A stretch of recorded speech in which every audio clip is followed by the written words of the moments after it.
Hello there, everyone, and welcome to this German GCSE and iGCSE video tutorial. So in this tutorial, we are looking at different techniques for the topic-based conversation. The topic-based conversations are a really important part for all students, actually, of the German GCSE and iGCSE speaking exam. So again, we're going to go through what these consist of, how you can prepare and maximize your marks. Now, I'm Dhananjay Talwar, and I studied French and Italian for my MA degree at the University of Cambridge, graduating back in 2015. And I have been an educator, mostly a tutor, since then. I am passionate, even really passionate, about languages and language learning, as I've learned over 20 languages to different levels, which includes at least 9 to fluency. One of those, of course, is German. And I really enjoy motivating students, giving my students the tools to succeed in language learning, but also whilst having a lot of fun at the same time. And so far, I've been lucky enough to help over 500 different students to achieve or even surpass their target grade for GCSE or iGCSE language exams as a full-time tutor. And I have taught 8 languages to GCSE or iGCSE level, and some of those at high levels as well. So these are, first of all, the German GCSE and iGCSE exam boards. 4 of them for GCSE German and 2 for iGCSE German. This will be correct as of August 2025. And of course, there are small differences from one exam board to the other, so it's good to be aware of those. And the good news is that if you're watching this video as a student of GCSE or iGCSE German, then regardless of whichever exam board it is that you're studying, or whether you're doing foundation or higher tier, this will be very useful for you, because the topic-based conversations are part of the German GCSE or iGCSE speaking exam for all of these exam boards. So it's good to be aware of which exam board you're taking, for sure, but carry on watching nonetheless, because there should be plenty of value in this for you. Okay, so the topic-based conversation is inevitably the final part of the German GCSE or iGCSE speaking exam. The other parts can vary somewhat depending on the exam board, but as we've just seen, the topic-based conversation is there for every single exam board. Every student will have to do this in some form. There are still some differences between different exam boards in the exact format of these topic-based conversations. The topic-based conversation, as the name suggests, is a conversation between the examiner and the student, and the student will have to spontaneously answer topic-based questions. I put spontaneously in here because it's difficult to prepare for this. For the other parts of your speaking exam, you'll be given the candidate cards in advance, and you'll have those 10 to 15 minutes of preparation time where you can sit down and sort of plan through what you're going to say and exactly when. But for the topic-based conversation, that is much harder, because you do not know exactly which questions are going to come up, what you're going to be asked. The advice on how to answer those questions remains the same, and we'll go through that very shortly. But you can't predict exactly what the examiner will ask you. It's much harder to prepare for during that 10 to 15 minutes of preparation time. And the topic-based conversation usually covers 2 themes. For the new formats for AQA and Pearson edXL GCSE from 2026 onwards, that's not the case, I believe. And there can be some variation from exam board to exam board, but normally the topic-based conversation would cover 2 different themes. The questions in the topic-based conversation, as mentioned, are unseen and therefore more difficult to prepare for. I should mention, though, that what many schools do, and this does depend, of course, on the school, but many schools will give their students a long list of possible questions that can come up in their speaking exam, kind of a very complete list of all of the most common questions in the German GCSE and iGCSE topic-based conversations. And they'll get the students to write out model answers for those questions, get them checked, of course, and then the student, once they've checked through them and once they know that the answers are grammatically all correct, and there's nothing to change within them, the students would have to memorize them ahead of the actual exam. Many people might feel that that's somewhat taking taking something away from the students, actually learning to speak German or whichever language, but which, is true to some extent. But obviously, this is quite common practice in schools. Many students across the country will do that. And I would say if you do get the chance to do so, it can be useful. It removes the need, or really reduces the need for improvising in the speaking test, which is something that students can feel quite nervous about, particularly in the speaking exam. It's on the spot. It's often the first exam anyone is doing for GCSEs. And tends to be the most nerve-wracking for most students. So if you do get the opportunity to do that, to write out model answers and then memorize those, you can do so, and it usually is helpful for most students who do it. Bear in mind that it will take a long time to write out model answers for that many different questions, and you still cannot cover every single base. So you still do not know exactly what the questions that you're going to be asked will be. So you can't foresee exactly what is going to come up. You should also tailor your answer to the specific question that you're asked.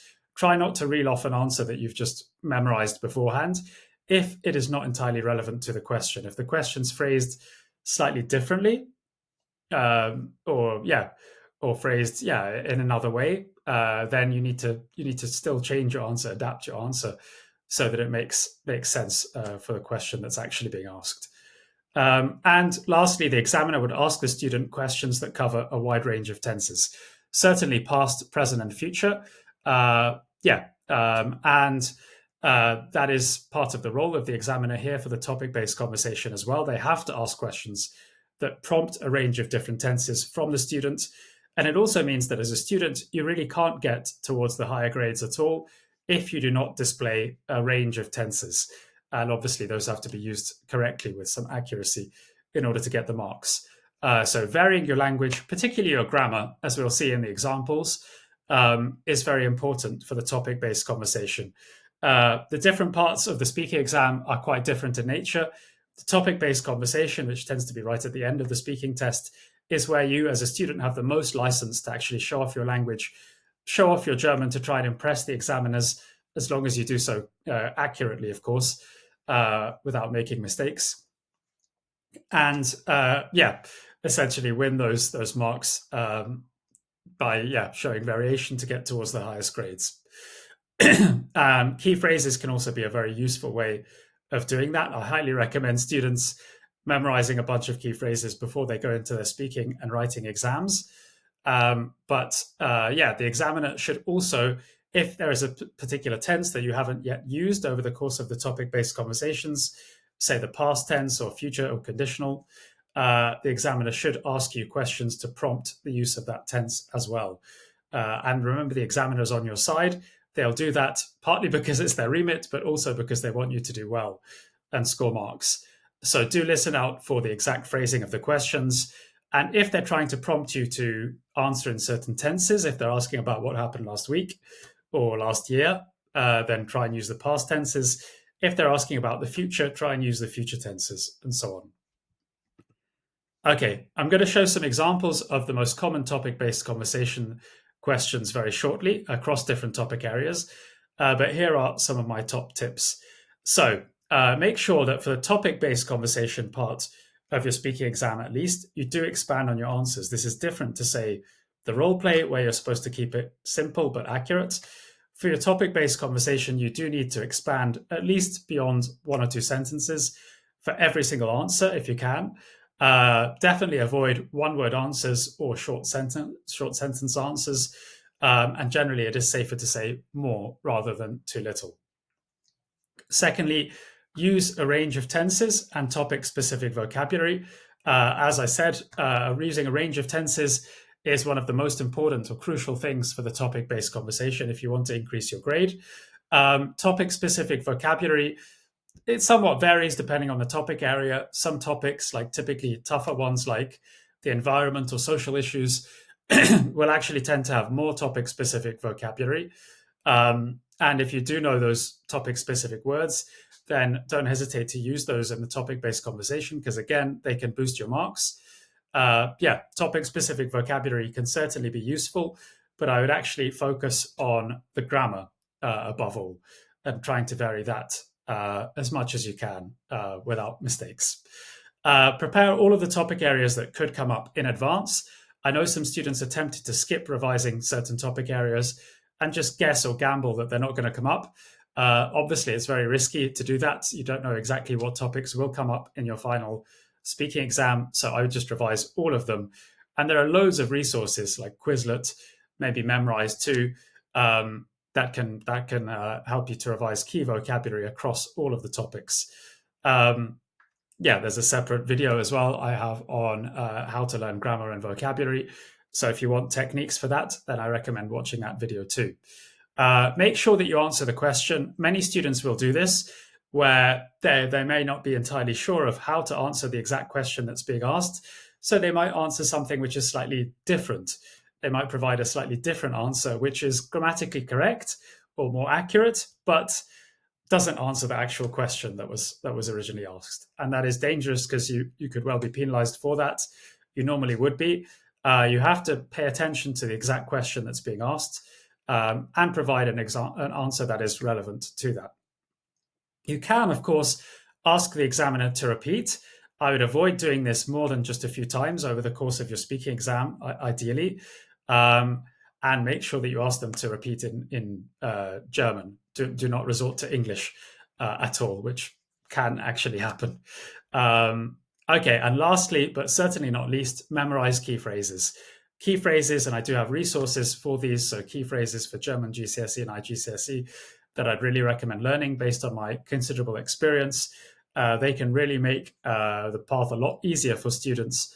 Yeah, essentially, it shouldn't take too long to memorize a bunch of key phrases. And yeah, that gives you the opportunity to use more show-off or advanced grammar without having to memorize how to form much more difficult tenses or parts of German grammar. Okay, so now let's get into the actual examples.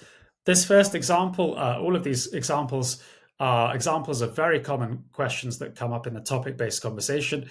Of course, you would have one or two topic areas in your topic-based conversation. These examples, and there are 5 of them, you'll see, each one is about a different topic area. So, of course, you would never have to answer all 5 of these in your topic-based conversations in your speaking exam, only potentially 1 or 2. I believe, at most. So you can see the question is always written out in red at the top. Beschreibe dein Haus. Here, describe your house. My ideal or model answer is given just below that in brown. And then the English translation is provided in brackets. So this is a very common kind of question. There are, common questions that come up in the topic-based conversation. So this might be for the topic area of, say, home and house, for example. So I'll give you a bit of time to read over my ideal answer and its translation. And I'll just point out some of the features of my answer. So I've made sure it's grammatically correct. Try to reduce any mistakes as much as possible. Because this is the topic-based conversation, though, I have been careful to introduce some more difficult grammar structures. Like if I had the choice, wenn ich die Wahl hätte, followed by the infinitive. That's a slightly more advanced construction in German. The use of a relative pronoun here, den, is again slightly harder in German. Things like word order, these are the things that typically trip people up when writing in German or speaking in German. So these are the things to really watch out for and to practice. I've used a comparative form here, Größe. A slightly irregular comparative form, so that can sound impressive. And some different tenses, such as the conditional. Ich hätte sie gerne etwas größer, for example. Ich hätte would be the conditional tense in German. So try to vary tenses and certainly not stick to just the present tense, which can be dangerous for the topic-based conversation. Apart from that, I've gone into plenty of detail, definitely expanded my answer, and included all the details that are relevant to the question. So I've answered the question directly and as fully as possible. And those are the things to really practice. Okay, let's move on to number 2 then. So this is again a very common topic area of free time activities. And the question here in red at the top is Was machst du gern in deiner Freizeit? What do you like to do in your free time? You can see my ideal answer in brown below, and then the translation in English just below that. And again, I'll give you a bit of time to read over this, but I'll point out some features as well. So I have again tried to use some more complicated grammar forms. Like an if clause, wenn ich Zeit habe, versuche ich am Wochenende immer auszugehen. That's an if clause, so they can look slightly more impressive to examiners. Things like word order, typical difficulties for German, these are things to really watch out for when you're speaking, and they're likely to take practice too. I have used some different tenses. For example, even though this particular question is geared towards answering in the present tense, because it's a very general question, what do you like to do generally in your spare time? I've tried to talk about the past, what I did last weekend, because I know that that's a way to introduce past tenses and therefore increase my marks. So I've used an irregular past tense, bin gegangen, because it looks more impressive. And I've also then gone on to talking about this weekend in order to be able to use the future tenses. So werde followed by gehen, and then werden wir, and then the separable verb ansehen. And I've used a slightly more impressive or unusual construction right at the end. Ich freue mich schon sehr darauf, which means I'm really looking forward to it. Again, just slightly more elevated level of grammar and vocabulary. I've again really expanded my answer, not kept it to 1 or 2 sentences at all. And been careful to keep the grammar accurate while showing off a bit at the same time. Okay, this is example number 3 then. Again, a different topic area. This is about holidays and travel. Wohin bist du letztes Jahr in den Urlaub gefahren? Mit wem? Was hast du gemacht?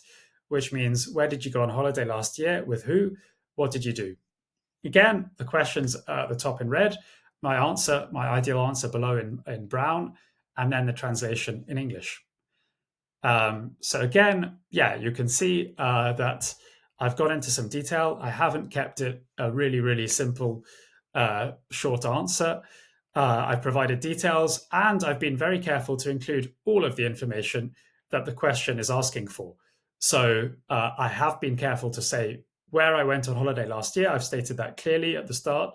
Who I went with, because that's something else that was asked in the question, and exactly what I did. So it is important to make sure that you give all of that information in your answer. Whatever is asked in the question, you should provide that in your answer. This question is clearly asking about the past, and therefore it is more geared towards using past tenses. But I've been careful to use, so I have put it mainly in the simple past tense. But I have varied the verbs. Gefahren, for example, from the verb fahren, gemacht, from the verb machen, gesehen, from the verb sehen, and so on. Spielen, gespielt, from the verb spielen. But I have varied the verbs, even though I've stuck to mainly just that simple past tense, and just one imperfect form as well, es waren, right at the end, and ich hatte as well, that's the imperfect tense.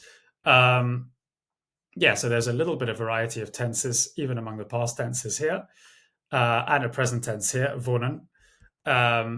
But most of it is written in the past tense because it's more natural when you're answering this kind of a question, which is asking about last year. Okay, this is example number 4. So the question at the top in red is Was wirst du machen, deinen nächsten Geburtstag zu feiern? Meaning, what will you do to celebrate your next birthday? You'll notice my answer, of course, is below in brown, and then the English translation right at the bottom. But you'll notice that this question is asking about the future. What are you going to do for your next birthday? And so it's natural to use more the conditional tense or future tenses when you're answering this kind of a question. So you can certainly pay attention to the phrasing of the exact question, the tenses that are used in the question, and that can guide you as to how to phrase your answer as well. But you don't necessarily have to respond in the same tenses as the question uses itself either. If the question is very general, yes, you can answer in the present tense, but if you want to increase your marks, you can chuck in other tenses, past tenses, future tenses too. So again, read through this, and I'll just point out some of the parts of it. So ich möchte, this is the conditional tense, and an irregular conditional tense of the verb mögen as well. So yeah, I've used that a few times. Yeah, some slightly harder grammar forms, perhaps mit meiner, that's mit followed by the dative, and then we have that again, mit meinen besten Freunden. Yeah, some slightly more difficult vocabulary like Brettspiele, board games, perhaps games like, verbs like einladen, to invite, is a little bit more difficult as well. And I have used the future tense there too, to vary the tense away from just the conditional. Ich werde nur 20 Leute einladen. I will invite only 20 people. Yeah, ich bin mir sicher, that's a slightly harder construction. I am sure that. And then the word order there is also very important. Yeah, so I've been quite careful about the word order, which is typically quite tricky in German. Yeah, and to make sure my answer remains grammatically accurate while still showing off a little in terms of vocab and grammar. Okay, on to number 5 then, our last example. And the question written at the top in red is, was machst du, die Umwelt zu schützen? Which means, what do you do to protect the environment? My answer just below, or ideal answer, is in brown, and then the English translation at the bottom. Yeah, so I've used an opinion phrase right at the start, meiner Meinung nach, which can look impressive. Again, it's useful to vary your opinion phrases, so you're not just using the same one or two opinion phrases. I have definitely, particularly in this answer, been careful to include vocabulary which is specific to the topic of the environment. So das Licht auszuschalten, to switch off the lights. Öffentliche Verkehrsmittel, that's public transport. Yeah, so more difficult vocabulary, more advanced, and also more specific to this topic area of the environment. Recyceln, lokale Produkte zu kaufen. Yeah, some slightly harder vocabulary. I've used an if clause as well, which can definitely look more impressive or stand out to the examiners. Wenn ich könnte, würde ich noch mehr für den Umweltschutz tun. Yeah, and sollte, should as well. So these are slightly harder, followed by the infinitive. So that's slightly harder in terms of grammar and verb forms. Those are the main things that I've prioritized here. Again, I've got into some detail though, and really expanded beyond just 2 or 3 sentences. Okay, so those were our examples, and now there's just enough time for me to test you on your understanding of the topic-based conversations for German GCSE and iGCSE. So, question 1 of this quick quiz: is it best to stick with one-sentence answers in the topic-based conversation? I might have mentioned this just a couple of times at least, so hopefully you'll be able to get this one correct. And I'll just give a few sentences to come up with your answer. A few seconds to come up with your answer. Okay, now here comes the answer. I would try and expand your answers to at least 2 to 3 sentences, potentially even more, as you saw in my ideal answers, if you want to. Again, of course, it's important to keep your answer accurate grammatically and, in terms of vocab as well. But yeah, if you do stick to just one sentence per answer, you are likely to be penalized as well. Question number 2, true or false? You should show off your language during the topic-based conversation. Okay, an interesting one. Let me give you a little bit of time to think through this. Okay, and I'm going to show the answer now. This is true, but of course, it's important to remember that you should do so as long as you can do it correctly. So you must be relatively confident in being able to use the structures, the grammatical structures and the vocabulary there correctly and accurately, and that you're not going to make mistakes that will hinder you and result in losing marks. Okay, question 3, which is also true or false. You can prepare for the topic-based conversation during your preparation time. The preparation time means those 10 to 15 minutes that all students will get just before they go into the actual speaking test.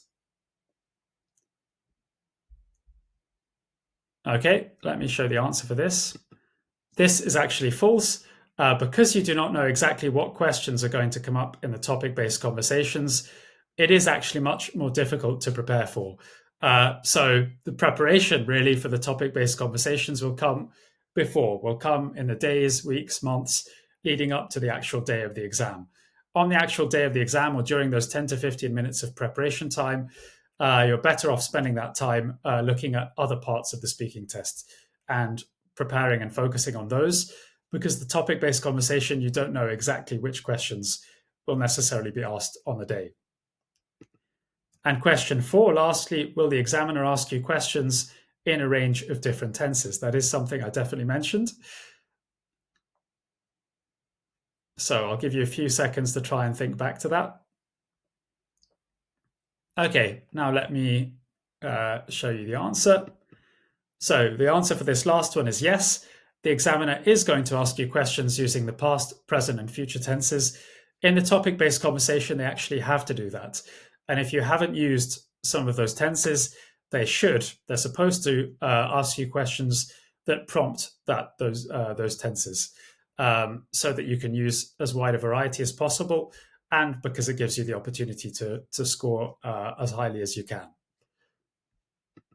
So if you've got questions about any of that at all, or if you'd like to know more about more personalized help, which I do provide, you can get in touch by email, through Facebook, or Instagram.